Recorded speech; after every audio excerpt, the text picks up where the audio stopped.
हम लोगों ने यह फाइनल किया था कि भाई कोई एक ऐसा शरीर जो अंदर से क्लीन है वो उसके अंदर कोई भी बीमारी सरवाइव कर ही नहीं सकती।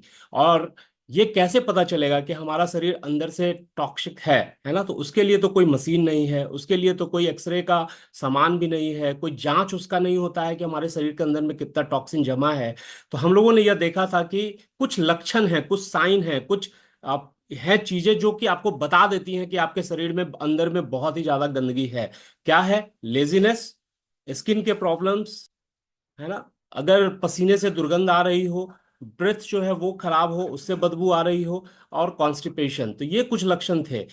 अगर शरीर अंदर से गंदा है तो फिर ये टॉक्सिन्स बहुत सारी बीमारियों को भी जन्म देता है, जिसमें से प्रमुख हैं diabetes, PCOD, thyroid imbalance, eczema हो जाना, sinusitis, asthma, respiratory problems, digestive problems और एसिडिटी। ये सारी चीजें हैं जो कि इसका रिजल्ट के रूप में दिखती हैं। कैसे क्लीन कर सकते हैं? तो ये बेसिकली 3 स्टेज में हम लोग बात करेंगे। आज जो पहला स्टेज है वो हम आपसे शेयर करेंगे, फिर कभी मौका मिलेगा तो सेकंड और थर्ड भी जरूर बात करेंगे। एक हैबिट है, एक आदत है जो आपके शरीर को अंदर से क्लीन करने में बहुत ही ज्यादा मदद करता है। इनफैक्ट ना ही आपके, हम सबों के। और यह सिर्फ मैं नहीं कह रहा हूं, यह हमारे माने एंसेस्टर के टाइम से चलता चला आ रहा है ना? देखिए वो हैबिट क्या है उस पे आते हैं, लेकिन उससे पहले हम आपको यह बताना चाहेंगे कि जो शरीर के अंदर की सफाई के लिए जो सर्वश्रेष्ठ क्लीनर है, जो बेस्ट क्लीनर है, वह हमारे शरीर के अंदर में ही बैठा हुआ होता है ना? वो बैठी हुई होती है, आप कह सकते हैं। इसका नाम आप जो चाहें रख लें, लेकिन हम सभी लोग अलग अलग योग गुरुओं से या अलग अलग धर्म गुरुओं से या अलग अलग जो हमारे किताबें हैं उसमें हम लोग जो पढ़ते हैं, इसको हम लोग प्राण शक्ति कहते हैं, है ना? और ये प्राण शक्ति के बारे में हम सबों ने कहीं ना कहीं ऑब्जर्व किया होगा, कभी ना कभी अपने शरीर पे उसको महसूस किया होगा। मैं कब महसूस कर पाया था कि यह चारों काम कर रहा है, वो अभी तुरंत आपको बताता हूं। तो ये चार काम क्या क्या करता है? ये हील भी करता है हमारे शरीर को। अगर हमारे शरीर में किसी तरह की समस्या आई है तो उसको हील करने में मदद करता है, सफाई करता है, प्रोटेक्ट करता है बाहरी चीजों से, और साथ में हमारे डाइजेस्टिव सिस्टम में जाकर के डाइजेस्ट भी करती है ना? तो ये चार इसके प्रमुख काम हैं। इसमें से सबसे ज्यादा लोड हम लोग जो इसको देते हैं वो डाइजेस्ट पे दे देते हैं, है ना? सुबह से लेकर रात तक इतनी सारी चीजें इसको देते हैं कि ये डाइजेस्ट करने में ही इसका सबसे ज्यादा समय चला जाता है। और कहते हैं कि एक बार में एक काम करने की इसकी आदत है। ठीक वैसे ही जैसे अगर हम अपने घर की सफाई कर रहे हों और उस समय कोई गेस्ट आ जाए, तो हम वो सफाई रोक करके उस गेस्ट के साथ इन्वॉल्व हो जाते हैं। तो ये कोई काम कर रही हो, ये क्लीनिंग का काम कर रही हो, हीलिंग का काम कर रही हो, और उस समय हम कुछ इसको फूड दे देते हैं, तो वो फिर डाइजेस्ट में चला जाता है, तो बाकी काम रुक जाते हैं। और इसीलिए आप देखते होंगे कि जब कभी हमें कोई बीमारी होती है, जब कभी हमें कोई कभी किसी तरह की समस्या होती है, तो डॉक्टर्स जो सबसे पहली सलाह देते हैं वो हमारे फूड को लाइट कर देते हैं, हल्का कर देते हैं। बहुत सारे चीजें, स्पाइसी फूड्स, उसको मना कर दिया जाता है। क्यों? ताकि प्राण शक्ति को डाइजेस्ट में ज्यादा मेहनत ना करना पड़े और ये अपने इस काम को कर पाए, है ना? तो प्रोटेक्ट और डाइजेस्ट, फ्रेंड्स, मैं कब एक्सपीरियंस कर पाया था? पिछले साल 1 जून को, आपको आज भी याद है, उस दिन पटना में इलेक्शन भी था। हम ओम प्रकाश सर के घर से लौट रहे थे, बाइक से थे। एक गाय से सामने सीधे सीधे टक्कर हो गई, और गाय का जो फोरहेड होता है वो मेरे इसमें चेस्ट में आके लगा था, और उसका एक सींग जो है वो हाथ में आ गया था अंदर। तो ये जो फोरहेड के सामने जो रिब केज होता है, उसका थर्ड बोन मेरा फ्रैक्चर कर गया था। और सेम जो चीज मैंने यहाँ लिखा है वही हुआ था, कि अगर किसी व्यक्ति का कोई हड्डी टूटता है तो क्या डॉक्टर क्या करते हैं? क्या उसके ऊपर एक प्लास्टर चढ़ा देते हैं, फिर कंप्लीट 21 दिन का, 42 दिन का, जो भी उसका टाइमलाइन है, उसका कंप्लीट बेड रेस्ट लिख देते हैं, कैल्शियम के कुछ पिल्स दे देते हैं। तो अंदर में उस हड्डी को जोड़ने का काम कौन कर रहा है? जो ऊपर से प्लास्टर हुआ है, क्या वो जोड़ रहा है? नहीं। शरीर का अपना एक मैकेनिज्म है, हमारा जो प्राण शक्ति है वो उसको जाकर के जोड़ रहा है। और हमने इसको महसूस किया था। पहले दिन जब वो प्लास्टर हुआ था, इतना दर्द कर रहा था, 5-6 दिन तक बता नहीं सकते हैं। और 7वें दिन से एकाएक वो दर्द गायब हो गया। क्यों? क्योंकि वो जो दो हड्डियों का मुंह था उसके ऊपर में कैल्शियम का लेयर चढ़ गया, कैल्सिफिकेशन हो गया, सॉफ्ट टिश्यूज बन गए, और वो दर्द गायब हो गया। 1.5 महीना होते होते वो कैल्सिफिकेशन जो है वो सीमेंटेड हो गया, और फिर बाद में उसकी बाकी प्रक्रियाएं पूरी हुई और ये ठीक हो गया, है ना?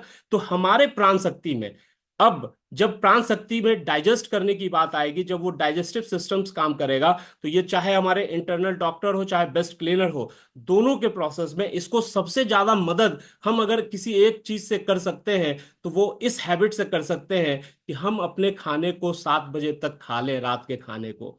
क्या अंतर पड़ेगा देखिए। हम सभी जानते हैं कि हमारे अंदर जठराग्नि बनता है, डाइजेस्टिव फायर जिसको बोलते हैं, जो कुछ भी खाते हैं उसमें ये काम आएगा। तो जठराग्नि जो होती है, क्या यह पूरे दिन एक समान होती है ना? हम सभी लोग इस सवाल का जवाब भी जानते हैं, है ना? नहीं होती है।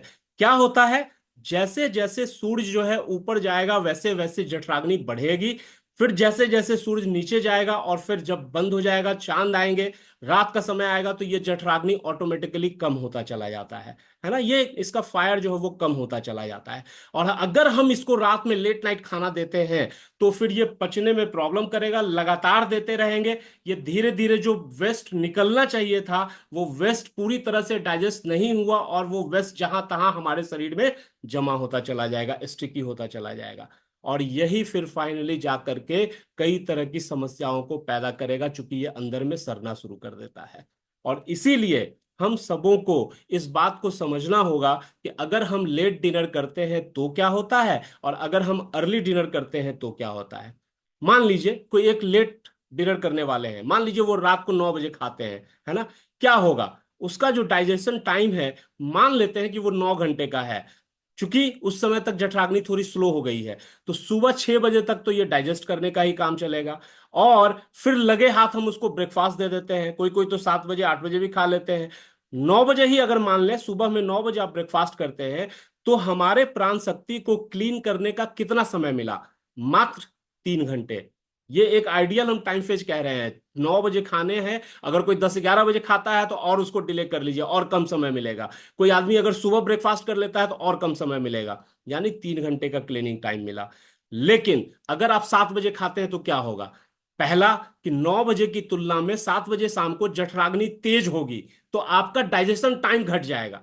हम यहां 9 घंटे के बदले मानते हैं कि 8 ही घंटा लगा, तो आपने 7 बजे खाया तो 3 बजे सुबह तक में आपका सब कुछ डाइजेस्ट हो गया, और फिर हमारी प्राण शक्ति उसको क्लीन करने में लग गई। तो हमारे पास अब अगर आप 9 बजे ही खा रहे हैं, सुबह का नाश्ता कर रहे हैं, तो 6 घंटे का क्लीनिंग टाइम हो रहा है। इस 6 घंटे में यानी सिर्फ आपने खाने के समय को पीछे कर लिया, तो अपने क्लीनिंग टाइम को 2 घंटा आगे बढ़ा दिया। तो आप समझ सकते हैं कि ये हमको किस तरीके से मदद करेगा। ये घंटे या ये जो टाइमलाइन मैंने यहां दिखाया है, ये सिर्फ डिमॉन्स्ट्रेटिव है, ऐसा मत समझिएगा कि ऐसा होता है। मैं इसलिए कह रहा हूं क्योंकि एक बच्चा रात को 9 बजे खाएगा और एक 60 साल का बुजुर्ग रात को 9 बजे खाएगा, दोनों के डाइजेस्टिव टाइम में अंतर हो जाएगा, है ना? आपकी उम्र क्या है, आपकी अवस्था क्या है, आप किस क्षेत्र में रहते हैं, इन सबों पर भी आपकी डाइजेस्टिव फायर की इंटेंसिटी डिपेंड करती है। मैं ये सिर्फ उदाहरण के तौर पे आपको बताना चाहता हूं कि अगर आप पहले खाते हैं तो क्लीनिंग टाइम ज्यादा मिलता है आपके सिस्टम को। 7 बजे से पहले आपने खा लिया तो 6 घंटे मिले रोज, सप्ताह के 42 घंटे, महीने के 168, और साल के लगभग 2000 घंटे एक्स्ट्रा मिल जाते हैं हमारे प्राण शक्ति को। और इसके कारण क्या होगा? सबसे पहला, आपका स्किन जो है वो साफ होना शुरू हो जाएगा, है ना? आप देख रहे होंगे हमारे ग्रुप में, हम लोगों के ग्रुप में, ऑर्गेनाइजेशन में अभी जो जितने लोग बैठे हुए हैं, कितने सारे लोग रोज ये सारी चीजें डालते हैं अपनी फूड हैबिट को और ये सारी को, तो उनका स्किन किस तरह से ग्लो कर रहा होता है। एक्सेस फैट इज लॉस्ट, है ना? ओम प्रकाश सर अभी भी कुछ दिन पहले बता रहे थे कि 36 38 से कमर घटाते घटाते 30 और 28 तक आ गया है उनका, यानी एक्सेस फैट जो है वो लॉस्ट होता चला गया है। रिंकल्स जो है वो गायब होने लगते हैं, है ना? अभी प्रेमवत सर बता रहे थे जिस दिन प्रोटीन दिवस था, कि शादी में उनकी बेटी की शादी हो रही थी, आप सोचिए बड़ी बेटी की शादी हो रही थी, और वहां पर लोग इनको कॉम्प्लीमेंट कर रहे हैं कि भाई आप तो लगते ही नहीं कि इतनी बड़ी पुत्री के पिता हैं, आपकी पुत्री की शादी हो रही हो, आप तो खुद युवा दिख रहे हैं। ये क्या है? ये बेसिकली ये सारी चीजें दिखाता है कि हम कितने फिट हैं। आपके डिजीजेस जो है वो रिवर्स होने शुरू हो जाते हैं, है ना? अभी हम लोगों के ग्रुप में यहाँ पे सविता कृष्णन जी हैं, रविशेखर जी हैं, डायबिटीज रिवर्सल प्रोग्राम तक चला रहे हैं। तो आप सोच सकते हैं कि एक ऐसी बीमारी जिसके बारे में लोग कहता है कभी ठीक नहीं होता, वो भी यहाँ से रिवर्स होना शुरू हो जाता है अगर आपका फूड हैबिट सही हो, आप 7 बजे से पहले खाने की आदत डाल लें। आपके ऑर्गन्स को एक बहुत ही डिजर्व ब्रेक मिलता है। आप सुबह में जब उठते हैं तो ज्यादा ऊर्जा महसूस करते हैं। मेंटल क्लैरिटी स्पष्ट होती है, और मोस्ट इम्पॉर्टेंट, रात की जो आपकी नींद होती है वो गहरी गाढ़ी नींद होती है, क्योंकि आपके डाइजेस्टिव सिस्टम ने डाइजेस्ट करने का काम बहुत पहले खत्म कर लिया होता है, तो आप ठीक तरीके से रात भर सो पाते हैं। फ्रेंड्स, एक छोटा सा वीडियो मैं आपको दिखाना चाहता हूँ, 3 मिनट का है। और इस वीडियो में आ, भारत के कई डॉक्टर्स, इंटरनेशनल डॉक्टर्स जो अंतर्राष्ट्रीय डॉक्टर हैं वो, कुछ गुरुज जो हैं वो, कुछ एक्टर्स जो हैं वो यह बताते हैं कि अर्ली खाने का क्या फायदा है। आइए उस वीडियो को देखते हैं, 3 मिनट का है। Any correction and purification that needs to happen in the body, your stomach needs to be empty. It's very, very important. Otherwise, the purification on the cellular level will not happen. You pile up things and then you have all kinds of problems. There should be at least a gap of 2 hours between dinner and bedtime. Dinner should be eaten by 7 p.m. ideally. An early dinner allows the body to digest the food efficiently. When we sleep, the healing process in our body starts. But if we eat late at night, there isn't enough time for body to digest the food, and it spends that sleeping time digesting the food rather than repairing the body. When you eat more early and stop eating at 7 p.m., 3 days later, you're not hungry in the evening. Researchers found that eating an early dinner and having a long time period between your last meal and sleep were associated with lower breast and prostate cancer risks. Getting in a routine, in a pattern that allows you to have a good night's rest as consistently as possible. And if you're eating at 11 p.m. at night and then just crashing on the couch, that is not, your body does not love that. And so be a nerd. I am. Eat an early dinner. Obviously, sometimes you have night work, and in those nights you do what you do, but eat an early dinner. Get to bed at a reasonable time. Late dinners are more dangerous than you think. Your body needs some time to digest the food you are eating.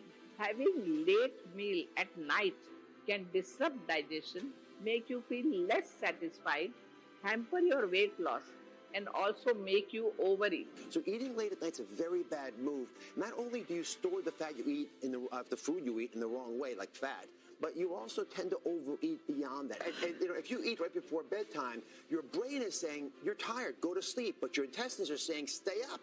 You got to digest the food. And when your hormones aren't working with you, they're automatically working against you. So you deposit the food in the wrong places. बहुत साधारण सी चीज़ है जो मैं हमेशा कहता हूँ, एक अच्छे हेल्थ के लिए ज़िंदगी में एक छोटी सी चीज़ आप लोग फॉलो कर लें। आई एम श्योर कि कई लोग करते होंगे। 6:30 बजे के बाद खाना ना खाएं। सबसे बड़ी बात है, मैं आपको बता रहा हूँ, इससे डायबिटीज़ हो या कोई भी किस्म की हाइपरटेंशन हो या कोई भी हार्ट अटैक हो, मतलब जितनी मर्जी डिजीज़ ले आओ, एक 6:30 बजे के बाद ना खाने से आप ये सारे डिजीज़ को दूर भगा देते हैं। लेट नाइट के अंदर जो आप अपने शरीर को जितनी तकलीफ पहुंचाते हो, उससे ज़्यादा तकलीफ कभी नहीं हो सकती। बिकॉज रात को जब आप 10 बजे 11 बजे खाना खा के सो जाते हो, तो आपका सारा शरीर सो रहा होता है सिवाय आपके पेट के। एंड देन जब आप सुबह उठ जाते हो, फिर आप वापस नाश्ता करते हो। So basically 24 hours your stomach is working. And हम जैसे कि हम सभी जानते हैं कि डिजीज जो होती है वो पेट से निकलती है। जितने भी disease problems, whether it's ulcer, whether it's cancer और एनीथिंग। सो मैं एक लेमैन के हिसाब से समझा रहा हूँ कि इंसान को, हम इंसानों को 6:30 बजे के बाद बिल्कुल नहीं खाना चाहिए।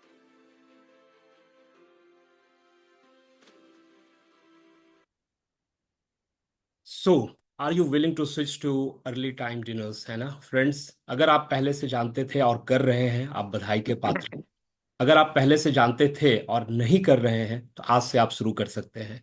और अगर आप पहले से नहीं जानते हैं, तो मैं आज इस सत्र को सोचूंगा कि समझ पाऊंगा कि आपको थोड़ा सा वैल्यू ऐड कर पाएगा। बैक टू होस्ट, आगे का जो एक सेशन है, जो इसमें मैं आपको एक जूस बताने वाला हूँ, क्लीनर कौन सा है जो आपको बहुत ज्यादा मदद करेगा अंदर से क्लीन करने में। कभी मौका मिलेगा तो उसको जरूर शेयर करेंगे। Thank you so much. Back to प्रेमर भैया। आउटस्टैंडिंग। धन्यवाद अजय। इस प्रस्तुति के लिए मैं यह नहीं कहना चाहूंगा कि अर्ली डिनर करना चाहिए, इस वाक्य को किसी ने सुना नहीं होगा, लेकिन प्रस्तुतिकरण बाजार से, खेत से हरी सब्जी कटकर आती है, लेकिन वह सब्जी जब तल कर बनती है, वह प्रस्तुतिकरण अगर सर्वश्रेष्ठ होता है तो आदमी गदगद हो जाता है।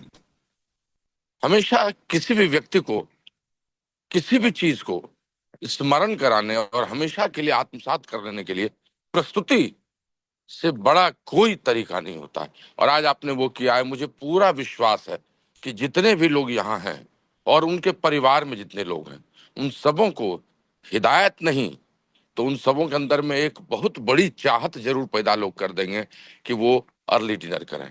And I am telling you, मैंने कल इतने बड़े फंक्शन में, शादी में, I am travelling here in Leela palace Jaipur, मैंने रात को डिनर नहीं किया। हम लोग रात को 2:30 बजे तक सारे फ्रेंड्स जगे रहे हैं, लेकिन उस जगे रहने में हम लोगों ने कुछ नहीं खाया है, सिवा रात के खाना को नहीं खाकर हल्का सा टोस्ट जैसा कुछ मंगाया, nothing else more.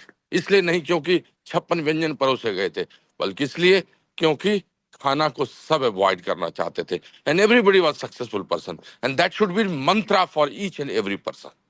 Thank you Ajay. और तुम्हारी प्रस्तुति सिर्फ हम लोगों के लिए, तुम्हारे लिए भी बहुत लाभदायक है, क्योंकि तुम सबको बताते रहोगे, लेकिन तुम्हारी प्राण शक्ति तुमको हमेशा याद दिलाती रहेगी। ये प्रस्तुति आप दे रहे हो, आप हमेशा इसका अनुपालन करो। So you need to do it repeatedly. चलिए